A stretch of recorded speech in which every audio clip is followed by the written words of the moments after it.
ಓಂ ಅಜ್ಞಾನತಿಮಿರಾಂಧಸ್ಯ ಜ್ಞಾನಾಂಜನಶಲಾಕಯಾ ಚಕ್ಷುರುನ್ಮಿಲಿತಂ ಯೇನ ತಸ್ಮೈ ಶ್ರೀ ಗುರವೇ ನಮಃ. ನಮೋ ಓಂ ವಿಷ್ಣುಪಾದಾಯ ಕೃಷ್ಣಪ್ರೇಷ್ಠಾಯ ಭೂತಲೇ ಶ್ರೀಮತೆ ಭಕ್ತಿ ವೇದಾಂತ ಸ್ವಾಮಿನಿತಿ ನಾಮಿನೇ. ನಮಸ್ತೆ ಸರಸ್ವತಿ ದೇವೆ ಗೌರವಾಣಿ ಪ್ರಚಾರಿಣೆ ನಿರ್ವಿಶೇಷ ಶೂನ್ಯವಾದಿ ಪಾಶ್ಚಾತ್ಯ ದೇಶತಾರಿಣಿ. जय श्री कृष्ण चैतन्य प्रभु नित्यानंद श्री अद्वैत गदाधरा श्रीवासादि गौरभक्तवृंद.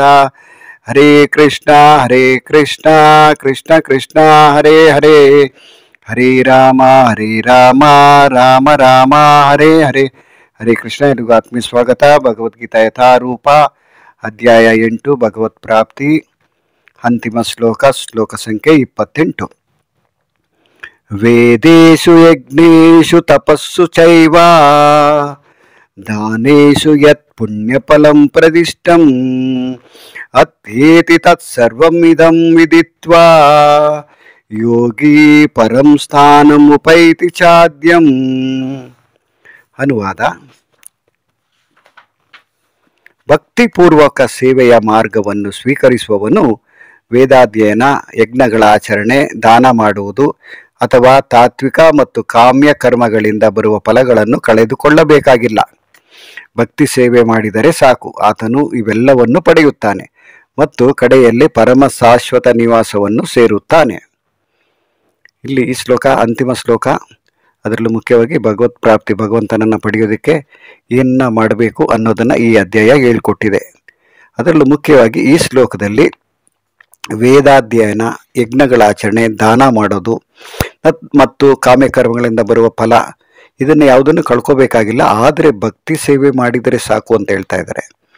ಇಲ್ಲಿ ಕೃಷ್ಣ ಹೇಳ್ತಾ ಇರೋದು ಭಕ್ತಿ ಸೇವೆಯಿಂದ ಮಾತ್ರ ನಾವು ಭಗವಂತನ ಶಾಶ್ವತ ನಿವಾಸವನ್ನು ಸೇರ್ಬೋದು ಅಂತ ಭಗವಂತ ಈ ಶ್ಲೋಕದಲ್ಲಿ ಅಂತಿಮವಾಗಿ ತನ್ನ ನಿರ್ಣಯ ಅಥವಾ ತನ್ನ ತೀರ್ಮಾನವನ್ನು ಕೊಟ್ಟಿದ್ದಾನೆ. ನಂತರ ಪ್ರಭುಪಾದರು ಭಾವಾರ್ಥದಲ್ಲಿ ಏನನ್ನ ಹೇಳಿದ್ದಾರೆ ಅನ್ನೋದನ್ನು ನೋಡೋಣ. ಭಾವಾರ್ಥ: 7 ಮತ್ತು 8ನೇ ಅಧ್ಯಾಯಗಳು ವಿಶೇಷವಾಗಿ ಕೃಷ್ಣ ಪ್ರಜ್ಞೆ ಮತ್ತು ಭಕ್ತಿ ಸೇವೆಗಳನ್ನು ಕುರಿತವು.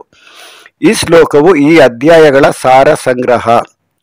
ಮನುಷ್ಯನು ಒಬ್ಬ ಗುರುವಿನ ಮಾರ್ಗದರ್ಶನದಲ್ಲಿ ವೇದಾಧ್ಯಯನ ಮಾಡಬೇಕು ಮತ್ತು ಗುರುವಿನ ರಕ್ಷಣೆಯಲ್ಲಿರುವಾಗ ಕಠಿಣ ವ್ರತಗಳನ್ನು, ತಪಸ್ಸನ್ನು ಆಚರಿಸಬೇಕು. ಬ್ರಹ್ಮಚಾರಿಯು ಗುರುವಿನ ಮನೆಯಲ್ಲಿ ಸೇವಕನಂತೆ ಇರಬೇಕು ಮತ್ತು ಮನೆ ಮನೆಗೆ ಹೋಗಿ ಭಿಕ್ಷೆ ಬೇಡಿ ಗುರುವಿಗೆ ಒಪ್ಪಿಸಬೇಕು.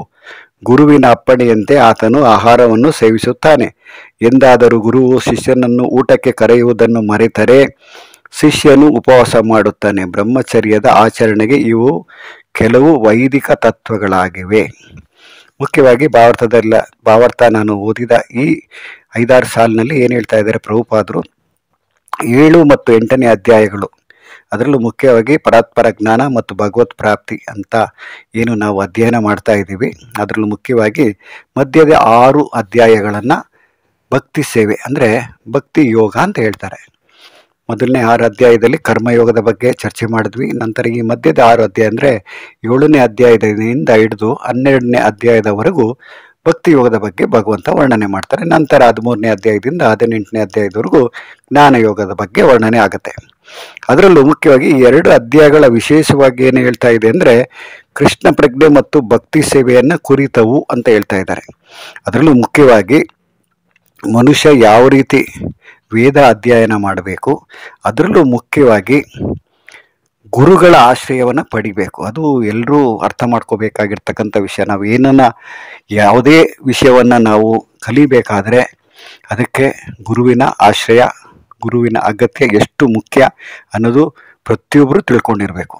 ನಾವು ಶಾಲಾ ಕಾಲೇಜುಗಳಲ್ಲಿ ನಾವು ಓದಿದಾಗ ಮೇಸ್ಟ್ರು ಹೇಳಿದ್ರು, ಟೀಚರ್ ಹೇಳಿದ್ರು, ಪ್ರೊಫೆಸರ್ ಹೇಳಿದ್ರು ಅಂತ ನಾವು ಉದಾಹರಣೆ ಕೊಡ್ತಾ ಇರ್ತೀವಿ. ಅದೇ ರೀತಿ ನಾವು ಆಧ್ಯಾತ್ಮಿಕವಾಗಿ ನಾವು ಏನನ್ನ ಅರ್ಹತೆಯನ್ನು ಪಡ್ಕೋಬೇಕಾದ್ರೆ ನಮಗೆ ಆಧ್ಯಾತ್ಮಿಕ ಗುರುಗಳ ಅವಶ್ಯಕತೆ ಬಹಳ ಮುಖ್ಯ. ಅದನ್ನು ಇಲ್ಲಿ ಒತ್ತಿ ಹೇಳೋ ರೀತಿಯಲ್ಲಿ ಪ್ರಭುಪಾದರು ಭಾವಾರ್ಥದಲ್ಲಿ ಅದರಲ್ಲೂ ಮುಖ್ಯವಾಗಿ ಗುರು ಶಿಷ್ಯರ ಸಂಬಂಧ ಹೇಗಿರಬೇಕು. ಗುರುವಿನ ಆಶ್ರಯ ಪಡೆದಾಗ ಶಿಷ್ಯ ಮಾಡ್ತಕ್ಕಂಥ ಮೊದಲನೇ ಕೆಲಸ ಏನಪ್ಪ ಅಂದರೆ ಮನೆ ಮನೆಗೆ ಹೋಗಿ ಭಿಕ್ಷಾಟನೆ ಮಾಡ್ತಾನೆ. ಅಂದರೆ ಭಿಕ್ಷೆ ಬೇಡ್ಕೊಂಬಂದು ಗುರುಗಳಿಗೆ ಒಪ್ಪಿಸ್ತಾನೆ. ಗುರುಗಳು ಆತನನ್ನು ಅಂದರೆ ಶಿಷ್ಯನನ್ನು ಊಟಕ್ಕೆ ಕರೆದಾಗ ಮಾತ್ರ ಆತ ಬರಬೇಕೇ ಹೊರತು ತಾನಾಗೆ ತಾನು ಹೋಗಿ ಅಡುಗೆ ಮನೆಯಲ್ಲಿ ಏನಿದೆಯೋ ಅದನ್ನು ತಿನ್ನುವಾಗಿಲ್ಲ. ಅದು ಗುರುವಿನ ಆಜ್ಞೆಯನ್ನು ಮೀರುವಾಗಿಲ್ಲ. ಅದು ಬಹಳ ಮುಖ್ಯ. ಅದರಲ್ಲೂ ವೇದಾಧ್ಯಯನ ಮಾಡಬೇಕಾದ್ರೆ ಗುರುಗಳು ಏನನ್ನು ಹೇಳ್ಕೊಡ್ತಾರೆ ಅದನ್ನು ಕಲ್ತ್ಕೊಂಡು ನಂತರ ಆತ ಅಭ್ಯಾಸ ಮಾಡ್ತಾ ಹೋಗ್ತಾನೆ.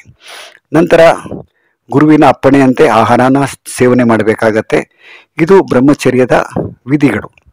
ನಂತರ ಮುಂದಿನ ಭಾವಾರ್ಥದಲ್ಲಿ ಪ್ರಭುಪಾದರು ಏನು ಹೇಳ್ತಾರೆ ಅಂದರೆ, ಶಿಷ್ಯನು ಗುರುವಿನ ಬಳಿ 5ರಿಂದ 20 ವರ್ಷಗಳವರೆಗೆ ವೇದಾಭ್ಯಾಸ ಮಾಡಿದ ಅನಂತರ ಅವನು ಪರಿಪೂರ್ಣ ಸ್ವಭಾವದ ಮನುಷ್ಯನಾಗಬಹುದು. ವೇದಾಭ್ಯಾಸವು ಆರಾಮ ಕುರ್ಚಿಯಲ್ಲಿ ಕುಳಿತು ಊಹಾತ್ಮಕ ಚಿಂತನೆಗಳಲ್ಲಿ ತೊಡಗುವವರ ಮನರಂಜನೆಗಾಗಿ ಇಲ್ಲ.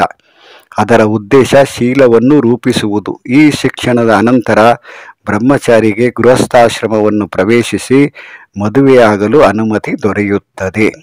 ಅದರಲ್ಲೂ ಮುಖ್ಯವಾಗಿ ಬಾಲ್ಯದಿಂದ ಯಾರು ಗುರುವಿನ ಆಶ್ರಯ ಪಡಿತಾರೆ, ಅಂದರೆ ಗುರುಕುಲದಲ್ಲಿ ವಿದ್ಯಾಭ್ಯಾಸ ಮಾಡ್ತಾರೆ, ಅಂದರೆ ವೇದಾಧ್ಯಯನ ಮಾಡ್ತಾರೆ, ಅವರು ಮಾಡಬೇಕಾಗಿರ್ತಕ್ಕಂಥ ಕೆಲಸ ಅದರಲ್ಲೂ ಭಾಳ ಕಠಿಣವಾಗಿರುತ್ತೆ. ಯಾಕಂದರೆ ಬೆಳಗಿನ ಜಾವ ಬ್ರಹ್ಮಮುಹೂರ್ತದಲ್ಲಿ ಅವರು ಎದ್ದೇಳಬೇಕಾಗತ್ತೆ. ನಂತರ ಗುರುಗಳ ಅಪ್ಪಣೆ ಪ್ರಕಾರ ಯಾವ ರೀತಿ ಸ್ನಾನ ಮಾಡಿಕೊಂಡು ಸ್ವಚ್ಛತೆಯನ್ನು ಕಾಪಾಡಿಕೊಂಡು ನಂತರ ಕುಳಿತುಕೊಂಡು ಅವರು ಯಾವ ರೀತಿ ವಿದ್ಯಾಭ್ಯಾಸನ ಮಾಡಬೇಕು. ಅದು ಭಾಳ ಕೆಲವು ರೀತಿಯಲ್ಲಿ, ಅಂದರೆ ಕೆಲವು ಸಮಯದಲ್ಲಿ ನಾವು ನೋಡಿದಾಗ ಅವಾಗೆ ನಾವು ಖುದ್ದಾಗಿ ನಾವು ಗುರುಕುಲಕ್ಕೆ ಭೇಟಿ ಕೊಟ್ಟಾಗ ಏನಾಗತ್ತಂದರೆ ಆ ಮಕ್ಕಳು ತಣ್ಣೀರಿನಲ್ಲಿ ಸ್ನಾನ ಮಾಡಿಕೊಂಡು ನಂತರ ಯಾವ ರೀತಿ ಅವರು ವೇದಾಭ್ಯಾಸ ಮಾಡ್ತಾ ಇರ್ತಾರೆ ಅಂದರೆ, ಅದರಲ್ಲೂ ಮುಖ್ಯವಾಗಿ ಬ್ರಹ್ಮಚಾರಿಗಳಿಗೆ ಯಾವುದೇ ರೀತಿಯಲ್ಲೂ ಹೆಣ್ಮಕ್ಕಳ ಸಂಘ ಸಾನ್ನಿಧ್ಯ ಇರೋದಿಲ್ಲ. ಅಲ್ಲಿ ಗುರುಕುಲ ಅಂದರೆ ಕೇವಲ ಬಾಲಕರಿಗೆ ಮಾತ್ರ ಇರ್ತಾ ಇತ್ತು ಗುರುಕುಲದಲ್ಲಿ ಪ್ರವೇಶ. ಅದರಲ್ಲಿ ಮುಖ್ಯವಾಗಿ 5 ವಯಸ್ಸಿಂದ 20 ವರ್ಷದವರೆಗೂ ಅವರು ಸುಮಾರು 15-20 ವರ್ಷಗಳ ಕಾಲ ಗುರುವಿನ ಆಶ್ರಯದಲ್ಲಿ ಗುರುಗಳ ಗುರುಗಳು ಯಾವ ರೀತಿ ಏನನ್ನ ಹೇಳ್ಕೊಡ್ತಾ ಇದ್ರು ಅದನ್ನು ಕಠಿಣವಾಗಿ ಅವರು ಅಭ್ಯಾಸ ಮಾಡ್ತಾ ಇದ್ರು. ನಂತರ ಅವರಿಗೆ 20ರಿಂದ 25 ವರ್ಷ ಆದಮೇಲೆ ಗುರುಗಳನ್ನು ಅವರು ಕೇಳ್ತಾ ಇದ್ರು, ನನಗೆ ಈಗ ನಾನು ಗೃಹಸ್ಥಾಶ್ರಮಕ್ಕೆ ಹೋಗೋದಕ್ಕೆ ಇಷ್ಟಪಡ್ತಾ ಇದ್ದೀನಿ ಅಂತ ಅವರು ಗುರುಗಳಲ್ಲಿ ವಿನಂತನೆ ಮಾಡ್ತಾ ಇದ್ರು. ಅದನ್ನು ಮುಂದಿನ ಸಾಲಿನಲ್ಲಿ ಪ್ರಭುಪಾದರು ಹೇಳ್ತಾ ಇದ್ದಾರೆ. ಅನಂತರ ಬ್ರಹ್ಮಚಾರಿಗೆ ಗೃಹಸ್ಥಾಶ್ರಮವನ್ನು ಪ್ರವೇಶಿಸಿ ಮದುವೆಯಾಗಲು ಅನುಮತಿ ದೊರೆಯುತ್ತದೆ. ನಂತರ ಗೃಹಸ್ಥನಾಗಿದ್ದಾಗ ಆತನು ಇನ್ನೂ ಹೆಚ್ಚಿನ ಜ್ಞಾನವನ್ನು ಪಡೆಯಲು ಅನೇಕ ಯಜ್ಞಗಳನ್ನು ಮಾಡಬೇಕು. ದೇಶ, ಕಾಲ ಮತ್ತು ಪಾತ್ರಗಳಿಗೆ ಅನುಗುಣವಾಗಿ ಸಾತ್ವಿಕ, ರಾಜಸ, ತಾಮಸಗಳಲ್ಲಿನ ದಾನಗಳಲ್ಲಿ ವಿವೇಚನೆ ಇಟ್ಟುಕೊಂಡು ಭಗವದ್ಗೀತೆಯಲ್ಲಿ ಹೇಳಿದಂತೆ ದಾನ ಮಾಡಬೇಕು. ಗೃಹಸ್ಥ ಜೀವನವನ್ನು ಬಿಟ್ಟು ವಾನಪ್ರಸ್ಥಾಶ್ರಮವನ್ನು ಸ್ವೀಕರಿಸಿದಾಗ ಕಾಡುಗಳಲ್ಲಿ ವಾಸ ಮಾಡುವುದು, ಮರದ ತೊಗಟೆಗಳನ್ನು ಉಡುಪಾಗಿ ಧರಿಸುವುದು, ಕ್ಷೌರ ಮಾಡಿಕೊಳ್ಳದಿರುವುದು ಮೊದಲಾದ ರೀತಿಯಲ್ಲಿದ್ದು ಕಠಿಣ ತಪಸ್ಸುಗಳನ್ನು ಮಾಡಬೇಕು.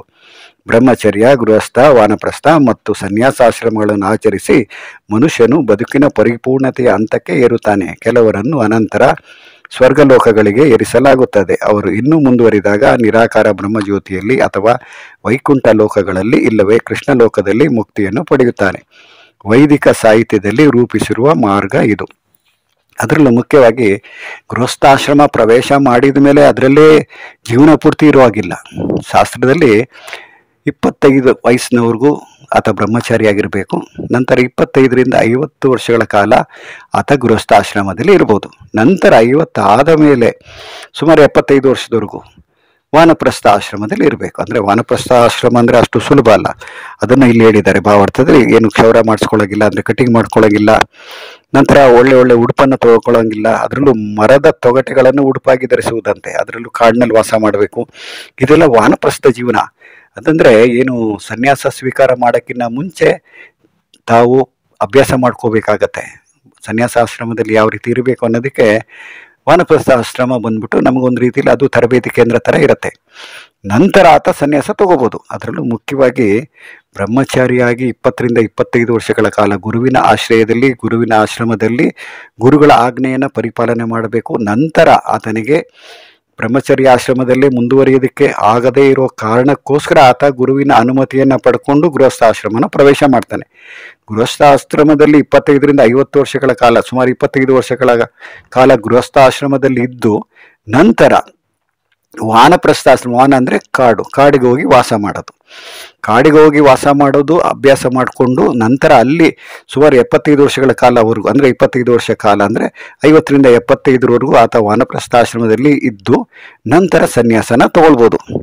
ನಂತರ ಆತನಿಗೆ ಏನಾಗುತ್ತೆ, ಒಂದು ಜೀವನದ ರೂಪು ಅಂದರೆ ಜೀವನದಲ್ಲಿ ಯಾವ ರೀತಿ ಇರಬೇಕು ಅಂದರೆ ಗುರುವಿನ ಆಶ್ರಯ, ಬ್ರಹ್ಮಚರ್ಯ ಆಶ್ರಮ, ನಂತರ ಗೃಹಸ್ಥ ಆಶ್ರಮ, ನಂತರ ವಾನಪ್ರಸ್ಥ ಆಶ್ರಮ, ನಂತರ ಸನ್ಯಾಸ ಆಶ್ರಮನ ಪಡ್ಕೊಂಡ್ಮೇಲೆ ಆತ ಯಾವ ರೀತಿ ಮುಂದುವರಿತಾನೆ. ಅದರಲ್ಲೂ ಮುಖ್ಯವಾಗಿ ಆ ಹಂತದಲ್ಲಿ ಏನೇ ಆಗುತ್ತೆ, ಅನಂತರ ಸ್ವರ್ಗಲೋಕಕ್ಕೆ ಕೂಡ ಆತ ಇರ್ಬೋದು, ಅಥವಾ ಮುಂದುವರಿದಾಗ ಆತ ನಿರಾಕಾರ ಬ್ರಹ್ಮಜ್ಯೋತಿಯಲ್ಲಿ ಅಂದರೆ ಭಗವಂತನ ನಿರಾಕಾರ ಜ್ಯೋತಿಯಾಗಿರ್ತಕ್ಕಂಥ ಬ್ರಹ್ಮಜ್ಯೋತಿಯಲ್ಲಿ ಕೂಡ ವಿಲನ ಆಗ್ಬೋದು, ಅಥವಾ ಇನ್ನಷ್ಟು ಮುಂದುವರಿದಾಗ ಆತ ವೈಕುಂಠ ಲೋಕಗಳಲ್ಲಿ ಪ್ರವೇಶ ಮಾಡ್ಬೋದು. ಇನ್ನೂ ಮುಂದುವರೆದಾಗ ಆತ ಕೃಷ್ಣ ಲೋಕದಲ್ಲಿ ಕೂಡ ಆತ ಮುಕ್ತಿಯನ್ನು ಪಡೆಯುತ್ತಾನೆ. ಇದನ್ನೆಲ್ಲ ಹೇಳಿರ್ತಕ್ಕಂಥದ್ದು ಅದರಲ್ಲೂ ಮುಖ್ಯವಾಗಿ ವೈದಿಕ ಸಾಹಿತ್ಯದಲ್ಲಿ ರೂಪಿಸಿರುವ ಮಾರ್ಗ ಇದು ಅಂತ ಹೇಳ್ತಾ ಇದ್ದಾರೆ. ಅಂದರೆ ಯಾವುದೇ ವೇದಗಳಿರ್ಬೋದು, ಅಥವಾ ಉಪನಿಷತ್ ಇರ್ಬೋದು, ಅಥವಾ ಭಗವದ್ಗೀತೆ ಇರ್ಬೋದು, ರಾಮಾಯಣ ಇರ್ಬೋದು, ಮಹಾಭಾರತ ಇರ್ಬೋದು, ಯಾವುದೇ ವೈದಿಕ ಸಂಗ್ರಹ ಅಂದರೆ ವೈದಿಕ ಸಾಹಿತ್ಯದಲ್ಲಿ ಏನನ್ನ ನಮಗೆ ಬೋಧನೆ ಮಾಡಿದೆ ಅಂದರೆ ಮುಖ್ಯವಾಗಿ ಬ್ರಹ್ಮಚರ್ಯ ಆಶ್ರಮ ಅಂದರೆ ಏನು, ಗೃಹಸ್ಥ ಆಶ್ರಮದಲ್ಲಿ ಎಷ್ಟು ಕಾಲಗಳ ಕಾಲ ಇರಬೇಕು, ನಂತರ ವಾನಪ್ರಸ್ಥ ಆಶ್ರಮದಲ್ಲಿ ಎಷ್ಟು ವರ್ಷಗಳ ಕಾಲ ನಾವು ಕಠಿಣ ತಪಸ್ಸನ್ನು ಮಾಡಬೇಕು, ನಂತರ ಕೊನೆಯದಾಗಿ ಸನ್ಯಾಸಾಶ್ರಮನ ತಗೊಂಡು ನಾವು ಏನನ್ನ ಪಡಿಬೋದು ಅನ್ನೋದನ್ನು ನಮಗೆ ಹೇಳ್ಕೊಡುತ್ತೆ ಭಾವಾರ್ಥ. ಇನ್ನೂ ಒಂದು ಪುಟ ಇರೋದ್ರಿಂದ ನಾನು ಮುಂದಿನ ಪುಟದ ಭಾವಾರ್ಥದ ಬಗ್ಗೆ ನಾನು ನಾಳೆ ಅದರ ಬಗ್ಗೆ ವರ್ಣನೆ ಮಾಡ್ತೀನಿ. ಹರೇ ಕೃಷ್ಣ.